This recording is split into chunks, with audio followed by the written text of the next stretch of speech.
بسم اللہ الرحمن الرحیم۔ السلام علیکم دوستو۔ موسیٰ علیہ السلام کا واقعہ پارٹ 2۔ جو بچہ کئی گھنٹوں سے رو رہا تھا گود میں آتے ہی چپ ہو گیا۔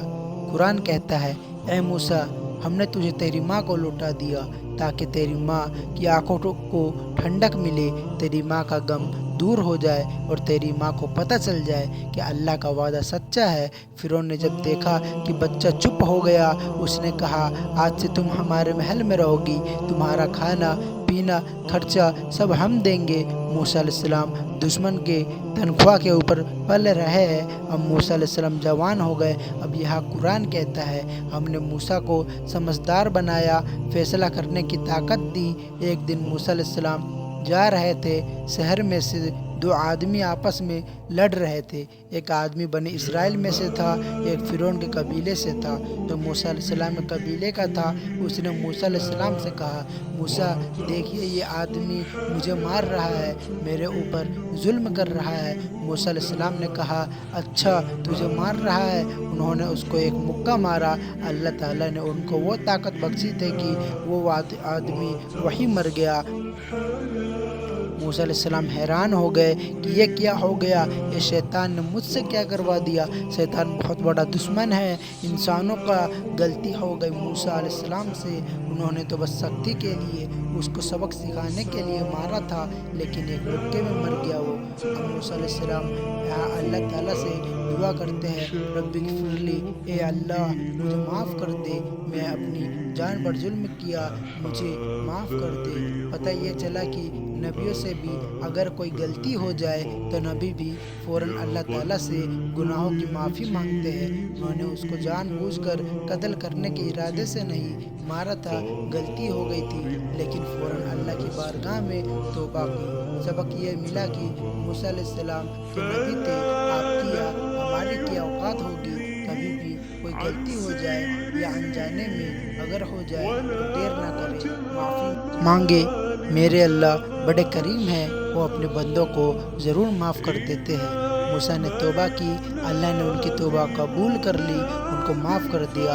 اور موسیٰ علیہ السلام پورے مصر میں بڑے ڈرے سہمے گھوم رہے ہیں کہ اگر پتہ چل گیا کسی کو کہ وہ میری وجہ سے مرا ہے تو مجھے سزا ہوگی۔ اور اس زمانے میں قتل کی سزا قتل تھی، موت کی سزا موت تھی۔ موسیٰ علیہ السلام بڑے ڈرے ہوئے تھے کہ مجھے مار دیا جائے گا۔ اگلے دن وہی آدمی پھر ملا، وہ پھر کسی سے جھگڑا کر رہا تھا۔ وہ پھر چلایا، اے موسیٰ دیکھیے، یہ میرے اوپر ظلم کر رہا ہے۔ موسیٰ علیہ السلام نے کہا، تو ہی ایک نمبر کا فسادی ہے، کل بھی تو کسی سے جھگڑا کر رہا تھا، آج بھی کر رہا ہے۔ جب موسیٰ علیہ السلام نے اس کو مارنے کے لیے اپنا ہاتھ آگے بڑھایا تو اسرائیلی یہ سمجھا کہ آج لگتا ہے کہ موسیٰ مجھے ماریں گے۔ اس نے کہا، موسیٰ کل ایک آدمی کو مکہ مار کے ختم کر دیے، آج مجھے ختم کرنا چاہتے ہو؟ اس نے بھانڈا پھوڑ دیا۔ سب کو پتہ چل گیا کہ کل جو آدمی مرا تھا وہ حضرت موسیٰ علیہ السلام کے ذریعے ختم ہوا ہے۔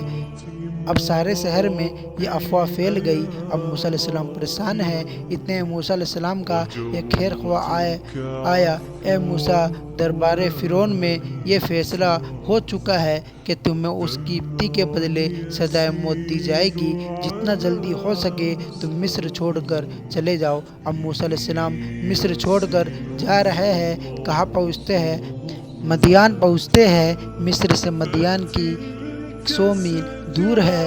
موسیٰ علیہ السلام بھاگتے بھاگتے کئی 100 میل دور مدین پہنچے، ایک پیڑ کے نیچے آرام کرنے بیٹھے تھے۔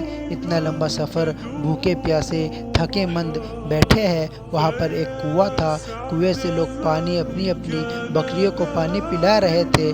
موسیٰ علیہ السلام نے دیکھا کہ سارے لوگ اپنی اپنی بکریوں کو پانی پلا رہے ہیں، لیکن دو عورتیں وہاں پہ کھڑی ہیں، اپنی بکریوں کو کنارے لے کر کھڑی ہے۔ ان کی بکریاں پیاس سے بے چین ہو رہی ہے، لیکن وہ عورتیں کنارے کھڑی ہے۔ تو موسیٰ علیہ السلام پہنچے، کہا، کیا بات ہے، تم دونوں یہاں کیوں کھڑی ہو؟ وہاں ادھر کنویں کے پاس بھیڑ لگی ہے۔ ان دونوں عورتوں نے جواب دیا، آپ دیکھ نہیں رہے مردوں کی بھیڑ لگی ہے، ہمیں پسند نہیں کہ ہم مردوں کی بھیڑ میں دھکا کھا کر اپنی بکریوں کو پانی پلائے، یہ ہماری